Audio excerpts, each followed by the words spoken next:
Фрчковски нема да биде амбасадор во Вашингтон. Амбасадорското место во САД се уште останува празно и по речиси 3 години. Која е причината зошто Америка не го прима поранешниот министер, не е позната. Министерот за надворешни работи Османи рече името на Фрчковски никогаш не било јавно соопштено од Министерството.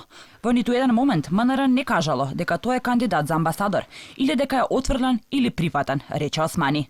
Објавите во медиумите ги нарече шпекулација и покрај тоа што лично Фрчковски на неговиот Facebook профил си споделуваше честитки по повод неговото номинирање.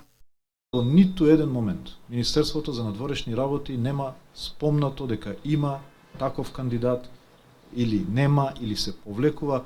Од почетокот до крајот тоа се информации кои што се пројавуваат низ медиумите. Во ниту еден момент ниту сме потврдиле, ниту сме демонтирале, ниту можеме да потврдиме и демонтираме. Така да, додека не добиете официјална информација од Министерството за надворешни работи за било кој кандидат, сметајте ги како неофицијални информации. И вели дека никогаш јавно не било соопштено кој ќе замене во САД. Ниту владата, ниту било која институција коментира амбасадори додека не завршат постапките за било која земја и за било која ниво, дури многу често и именувањето на конзулите, кои ги правим, па дури и почесните, додека не заврши постапка, не коментираме таква работа. Јас па слушнав дека Фрчковски е за Њујорк, не па за Вашингтон, не знам. Сега вчера прочитав прв пат излезе таквата информација. Кога ќе завршат сите постапки? Значи прво одлуки на влади, агреманот председателот, агреман чекано од земјата домакин, каде што исплаќаме амбасадор и слично, пред да дојде во парламентот, веќе се соопштува заради тоа што седниците во парламентот се јавни.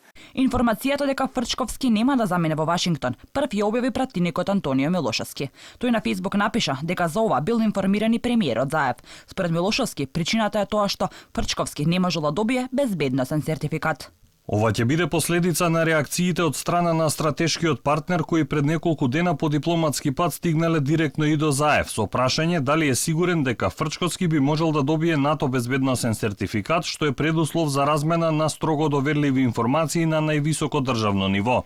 Заев се правдал дека нема детални информации на таа тема за предложениот амбасадор, но дека ќе разговара со Фрчковски за да му понуди друга функционерска опција надвор од дипломатијата. Од опозицијата велат дека Зоран Заев со номинацијата на Фрчковски направил дипломатски скандал и прашуваат дали сега власта ќе го вдоми Фрчковски како уставен судија или пак амбасадор во Белград. Колку за потсетување, ова не е единствениот случај со недобивање на НАТО безбедносни сертификати.